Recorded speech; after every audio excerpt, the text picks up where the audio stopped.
నమస్తే అన్న. నమస్తే. మీ పేరు అన్న? రామలింగం. ఏం చేస్తుంటారు? ఉద్యోగ నోటిఫికేషన్లకి ప్రిపేర్ అవుతున్న లైబ్రరీలో, ఇక్కడ కామారెడ్డి లైబ్రరీలో ప్రిపేర్ అవుతున్నా. ఓకే, లైబ్రరీలో ఉన్నారు కదా, నిరుద్యోగులు అనేక మంది ఉంటుంటారు. ఎట్లా అనిపిస్తుంది అన్న కాంగ్రెస్ పరిపాలన? ఈ ఈ గత సంవత్సరం కొద్దీ వాళ్ళ పరిపాలన చాలా బాగుంది. ఈ కులగణన చేశారు, చాలా పథకాలు అమలు చేశారు. సో గత 10 ఏళ్ళుగా బీఆర్ఎస్ వాళ్ళు చేయలేని చాలా పనులు వీళ్ళు రేవంత్ రెడ్డి గారి ప్రభుత్వం ముందుండి చేయడం జరిగింది. ఓకే, ఇప్పుడు ఎమ్మెల్సీ ఎన్నికలు ఉండబోతా ఉన్నాయి, గ్రాడ్యుయేట్ ఎమ్మెల్సీ ఎన్నికలు. ఎట్లా ఉండబోతుంది? ఎవరు గెలిచే అవకాశాలు ఉన్నాయి? అభ్యర్థులు ఐడియా ఉంది కదా?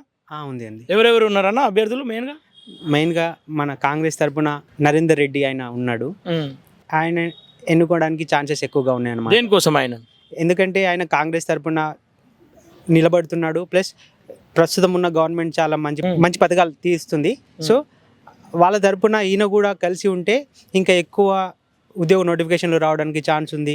మళ్ళీ మాలాంటి నిరుద్యోగులకు ఎక్కువగా ప్రోత్సాహం అందేలాగా ఉంటుందని అనుకుంటున్నాం. ఓకే, కానీ టఫ్ ఫైట్ ఉంటుంది, గెలిచే అవకాశం లేదు, కాంగ్రెస్ మీద వ్యతిరేకత ఉందని చెప్పేసి అంటా ఉన్నారు కదా, అది వాస్తవమేనా?